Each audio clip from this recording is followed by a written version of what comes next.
Hello everyone, I hope आप सभी लोग अच्छे होंगे। And this is Karan. I am a security researcher and aspiring penetration tester. So today I want to share a real vulnerability I found in last week. But this video isn't about the SQL injection or tool.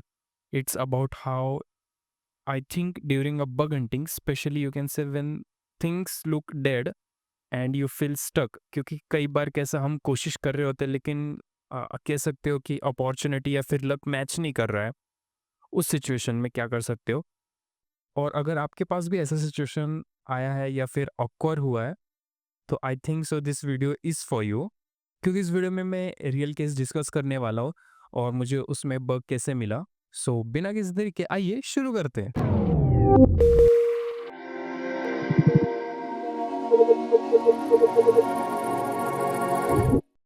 So let me start from the beginning. So last week I was testing for an education platform for the client and I did everything we all do, like मैंने scan किया, information gather किया, enumeration किया और सारे and point भी check किया और सारे सब डोमेन्स भी चेक किए।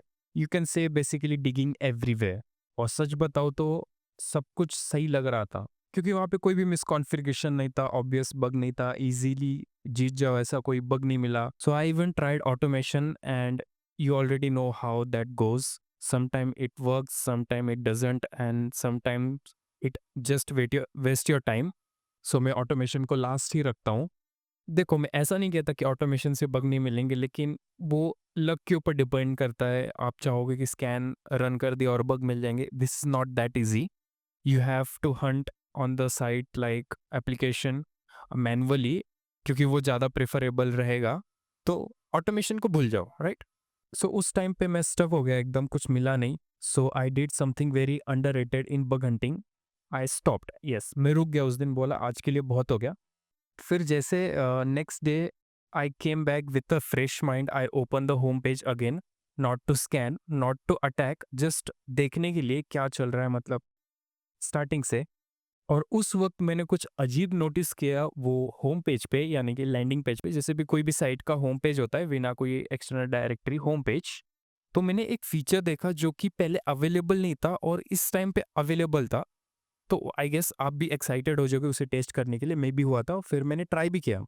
सो उस फीचर के बारे में बताता हूँ। This feature let student enter their personal details and exam marks, and after submitting the details, जैसे आप डिटेल्स को उसमें डाल दोगे, the site tells them whether they are eligible और नॉट। तो नॉर्मल सा फीचर था, आपने भी कई बार देखा होगा।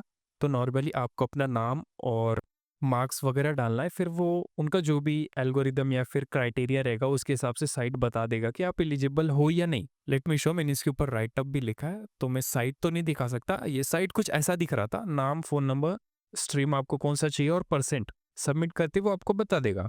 सो I tested it like a normal user, random data, और उसने मुझे नॉट एलिजिबल बोला।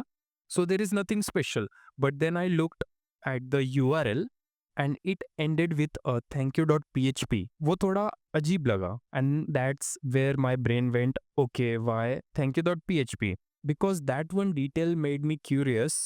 Because when I see something like that, I immediately think backend का लॉजिक कैसे काम कर रहा है, प्रोसेसिंग कैसे हो रहा है यूज़र से एंड में, डेटाबेस इंटरेक्शन है भी या नहीं। सो instead of guessing I open the Burp Suite, क्योंकि ब्राउज़र में कुछ ज़्यादा मुझे पता नहीं चल रहा था, तो बर्ब स्वीट में मैंने रिक्वेस्ट देखने के लिए देखा कि कितने रिक्वेस्ट जा रहे हैं ये पर्टिकुलर फीचर्स के लिए। So I checked how the data was being send over the server and I noticed something important. User input was going straight to the backend. So no string validation, no sanitization visible. Let me show you the, I think, तो जैसे कि मैंने बताया thank you dot php आ गया था and में, वो eligible है या नहीं वो बता रहा था। लेकिन एक चीज़ और नोटिस की, जो कि पोस्ट में डेटा लेके जा रहा था और उसकी डायरेक्टरी थी डेटा बेस डॉट php, और जो भी डेटा वो सीधा जा रहा था, कोई भी वैलिडेशन या फिर सैनिटाइजेशन बिल्कुल नहीं था वहाँ पे। So you can say I did what any tester would be do. I tested for injection. Yes, database आया तो सबसे पहला चीज़ वही मेरे माइंड में आया था, SQL इंजेक्शन ट्राई करते हैं वहाँ पे। And guess what, at first nothing obvious came back, no errors, no data on the screen, but the behaviour changed. जब वहाँ पे टेस्टिंग की, ट्रू कंडीशंस के लिए रिस्पॉन्स आ रहा था और जब कंडीशन फॉल्स हो रही थी, एरर आ रहा था वहाँ पे। That's what I knew, that was a blind SQL injection. देखो एसक्यूएल इंजेक्शन के टाइप्स होते हैं, तो ब्लाइंड एसक्यूएल इंजेक्शन में डायरेक्टली कोई डेटा आपको नहीं दिखेगा, आपको वो हिंट देगा। आप ऐसा पूछ सकते हो डेटाबेस का फर्स्ट वर्ड, डेटाबेस का जो नेम है वो फर्स्ट कैरेक्टर ए है तो मुझे वेब पेज दिखाओ, नहीं है तो एरर दिखाओ। ऐसे वो आपको गेस करना पड़ता है। तो डेटाबेस ऐसे आपको सारी चीज़ें बता देता है। Let me show you the payload. So ये मेरा नेम और मैंने यहाँ पे इंजेक्ट किया था। This was the regex regular expression.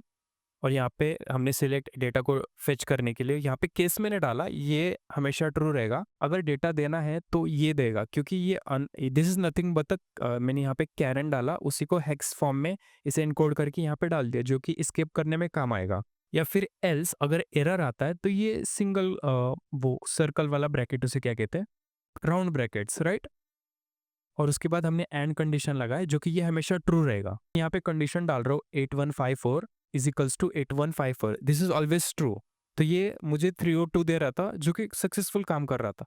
लेकिन जब मैंने कंडीशन फॉल्स किया 8154 equals to 8153, this is obviously wrong, तो एरर आ रहा था।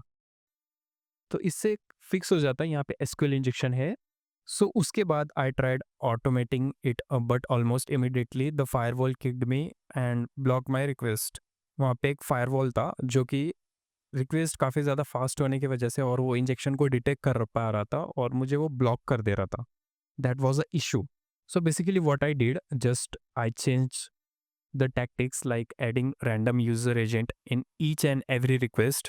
टाइमिंग कंट्रोल किया, काफ़ी ज़्यादा फास्ट हुआ तो ऑब्वियसली वो डिटेक्ट तो करेगा ही। और पेलोड का नॉइज़ भी रिडक्ट कर दिया and guess what, it worked and वो कंटिन्यूसली चलते गया और डेटा मैं रिट्रीव करते गया। And trust me the result were honestly shocking, क्योंकि जो डेटा मुझे मिला ऑब्वियसली डेटाबेस का वर्जन मिला, उसके बाद मैंने जो रिट्रीव किया 71 डेटाबेसेस उसमें थे, साथ में कुछ स्टूडेंट के रिकॉर्ड्स, फैकल्टी के रिकॉर्ड्स, उनके डिटेल्स और यूज़र क्रेडेंशियल, जैसे साइट जो भी उस यूनिवर्सिटी से जितने भी साइट लिंक थे उनके क्रेडेंशियल्स वहाँ पे थे। So at that moment I stop everything because this wasn't a bug any more, this was a serious data breach risk.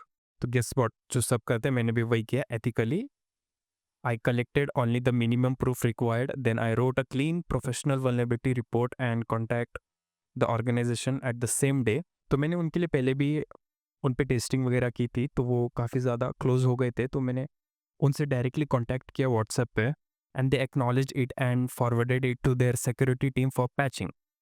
And honestly that's exactly how responsible disclosure should work. देखो ध्यान से सुनो, तो यहाँ पे सबसे बड़ा लेसन कोई बग नहीं है या फिर कोई एडवांस हैकिंग की वजह से नहीं आया। I got this just because patience, curiosity and looking at the same app one more time. क्योंकि एप्लीकेशन ऑलमोस्ट सही था, मैं डीप जा रहा था, मुझे कुछ मिल नहीं रहा था और आई फील स्टक। तो मैंने सोचा स्टार्टिंग से एक बार देखते हैं होम पेज पे। So look, if you are hunting and feel stuck, don't always scan harder, sometimes just look again. चलो इसे खत्म करते। If you found this helpful, feel free to connect with me on the LinkedIn and I share real world finding and the security insights. Thank you for watching और मिलते हैं next video में। और जो भी लिंक्स है मेरे article या फिर लिंक्डइन के, मैं कमेंट में दे देता हूँ। तो बाय बाय।